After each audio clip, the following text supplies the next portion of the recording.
Jadi teman-teman, di pembahasan video kali ini kita akan membahas sumber-sumber dalam historiografi Islam. Nah, jadi teman-teman, sebelum kita masuk ke pembahasan sumber-sumber, alangkah baiknya kita mengetahui definisi historiografi Islam itu sendiri. Nah, jadi historiografi Islam adalah penulisan sejarah yang dilakukan oleh sejarawan Muslim yang mencakup tentang metodologi, sumber-sumber, dan perkembangannya. Jadi secara sederhana itu sejarah dari penulisan sejarah.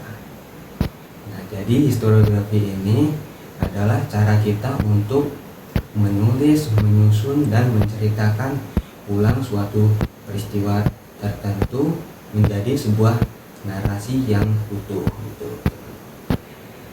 Jadi terus muncul nih tentang seberapa penting sih metodologi dalam historiografi Islam.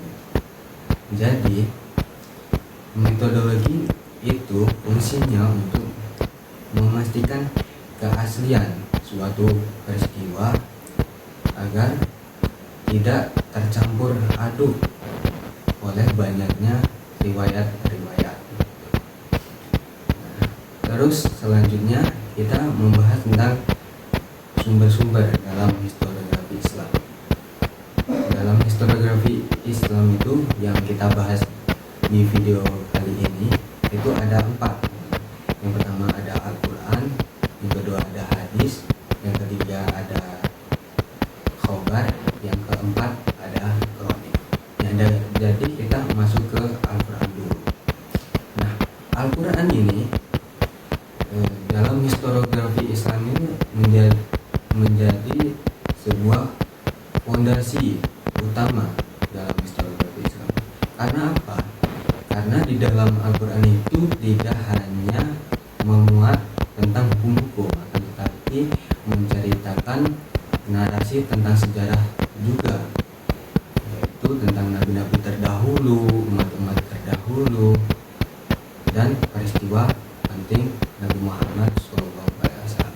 Nah, jadi oleh karena itu Al-Quran menjadi fondasi awal dalam historiografi Islam. Nah, yang kedua itu ada hadis.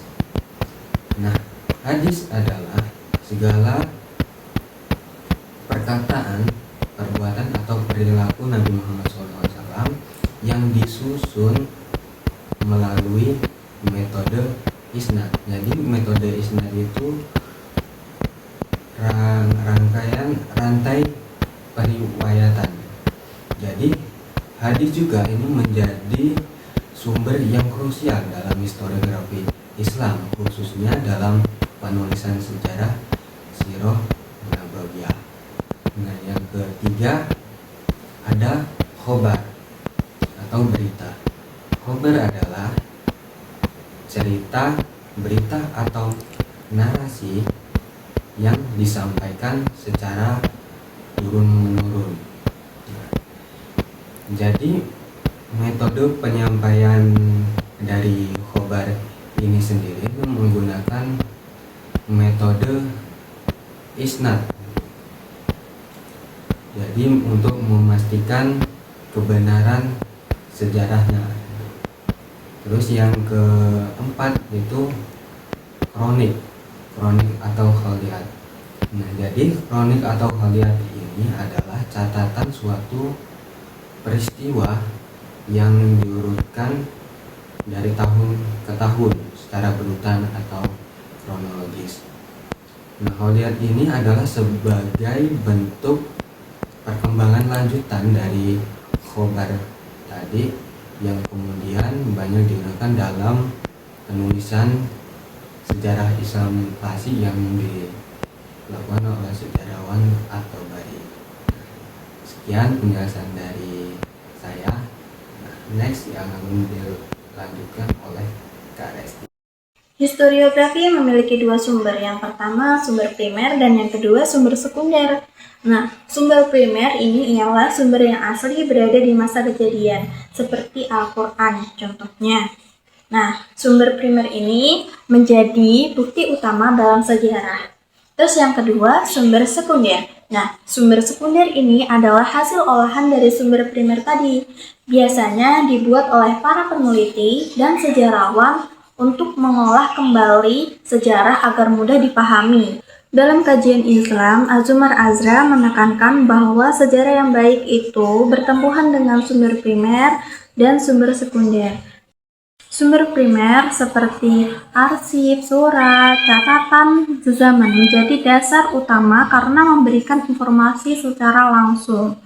Sumber sekunder seperti buku dan hasil penelitian sejarawan digunakan untuk menganalisis. Tanpa keseimbangan keduanya, penulisan sejarah menjadi berisiko tidak akurat atau bias. Di sini kami memiliki personil, yaitu ada saya sendiri, Rizky Apriyadi, kemudian Resti Ayu, lalu Ahmad Sulaiman. Nah, di sini saya akan menyimpulkan tentang apa yang mereka jelaskan, yaitu sumber primer dan sumber sekunder. Nah, sumber primer yaitu data asli yang didapat oleh peristiwa, yaitu Al-Quran, hadis, atau karya sejarawan awal, yaitu Al-Tabari. Nah, hal ini sumber primer itu merupakan sumber penting ataupun sumber asli yang dibuat atau mendekatilah dengan fakta. Lalu sumber sekunder ini adalah sumber yang dikelola dari sumber primer, kemudian dianalisis agar mudah dipahami oleh pembaca. Nah, tanpa sumber sekunder, sumber primer ini akan sulit dipahami oleh si pembaca. Jadi antara dua sumber itu saling melengkapi atau saling penting dalam sejarah historiografi Islam. Mungkin itu saja yang dapat saya sampaikan, kurang lebihnya saya mohon maaf. Kepada Allah saya mohon ampun. Wabillahi taufiq wal hidayah. Wassalamualaikum warahmatullahi wabarakatuh. Cukup sekian dari saya, terima kasih.